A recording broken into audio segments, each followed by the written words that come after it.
Delhi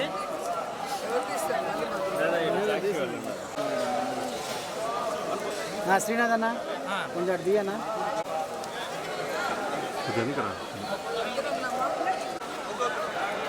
phone ఎత్తురాదు రాసి వెళ్ళిపోతున్నా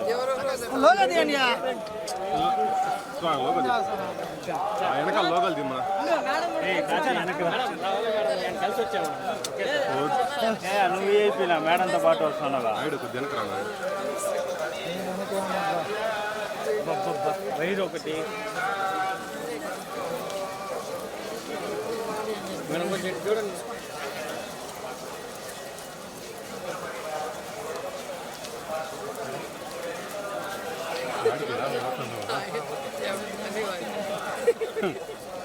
okay madam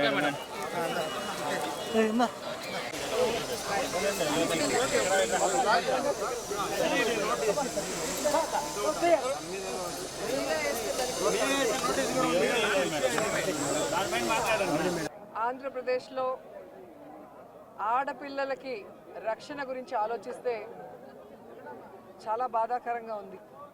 ఎందుకంటే ఎక్కడ చూసినా రేపులు, మర్డర్లు అండ్ ఆడపిల్లల కాలేజీ బాత్రూమ్స్లో హిడెన్ కెమెరాలు పెట్టి ఏ విధంగా పైశాచిక ఆనందం పొందుతున్నారో మనం చూస్తున్నాం. ఈరోజు నేరస్తులకి ఇంత ధైర్యం వచ్చింది అంటే దానికి ఈ ప్రభుత్వం సిగ్గుపడాలి. ఎందుకంటే గతంలో జగన్మోహన్ రెడ్డి గారి ప్రభుత్వంలో ఒక తప్పు జరగాలి అంటే ఎంత భయం ఉండేదో మీకు అందరికీ తెలుసు. సో ఎవరైనా కూడా దిశ యాప్ని యూజ్ చేయకుండా ఏదైనా అఘాయిత్యానికి అమ్మాయి లోబడితే 24 గంటల లోపల నేరస్తుల్ని అరెస్ట్ చేసి వారిని శిక్షించే విధంగా చట్టాన్ని కఠినతరం చేశారు. కాబట్టి ఆ రోజుల్లో ముచ్చుమరి లాంటి ఘటనలు జరగటం అనేది మనం చూసుండం. నిజంగా చాలా బాధాకరం. ఒక 9 ఏళ్ల అమ్మాయిని రేప్ చేసి చంపేసి ముక్కలు చేసేశారు.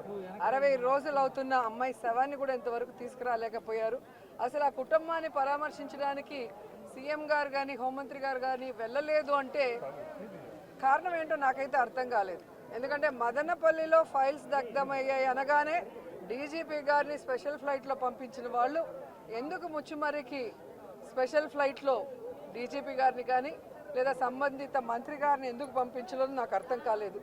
అలాగే నిన్న పేపర్లో చూశాను, గుడ్లవల్లేరు కాలేజీలో బాత్రూమ్స్లో హిడెన్ కెమెరాలు పెట్టారని పిల్లలు వచ్చి ఆడపిల్లలు చెప్తే అసలు అక్కడ ఏం జరగలేదని ఎస్పీ గారు చెప్పడం చాలా దురదృష్టకరం.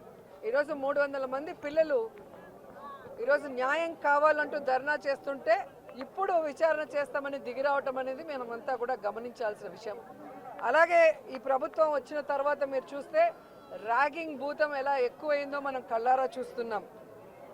నారాయణ కాలేజీలో మెడికల్ విద్యార్థినిని ర్యాగింగ్ చేసి చంపేశారు. అలాగే కలికిరిలో జేఎన్టీయూలో విద్యార్థి ర్యాగింగ్ చేయడం వల్ల ఎలా ఆత్మహత్య చేసుకుందో గమనించాం. అంటే గత 5 సంవత్సరాలు లేని ర్యాగింగ్ భూతం మళ్ళీ ఈ ప్రభుత్వం వచ్చాక ఎలా పిల్లల ప్రాణాలు తీస్తుందో మనం గమనించాల్సిన విషయం.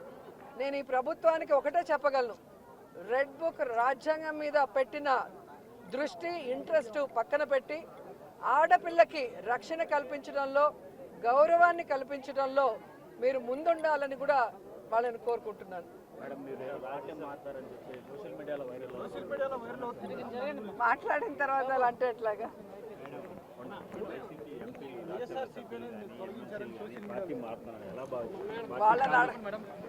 వాళ్ళని అడగాలి సార్, వెళ్తున్న వాళ్ళని అడగాలి. ఇది ఈరోజు కాదు, గతంలో కూడా జగన్మోహన్ రెడ్డి గారి ప్రభుత్వం అపోజిషన్లో ఉన్నప్పుడు 2014 to 19 కూడా ఇలాగ చాలామంది మారారు. మారిన వాళ్ళు ఏమయ్యారో కూడా మనం కళ్ళారా చూసాం. సో ప్రజల చేత ఒక పార్టీ సిద్ధాంతాలు నచ్చి ఎన్నుకోబడిన ప్రజల పార్టీ సిద్ధాంతాలు నచ్చి ఎన్నుకోబడిన వాళ్ళు, పార్టీ నియమించిన వాళ్ళు ఈరోజు వెళ్ళిపోతుంటే వాళ్ళు ఆలోచించుకోవాలి వాళ్ళు చేస్తుంది కరెక్టా తప్ప అనేది. సో దీనివల్ల జగనన్నకో వైఎస్ఆర్సీపీ పార్టీకో ఎటువంటి నష్టం ఉండదు.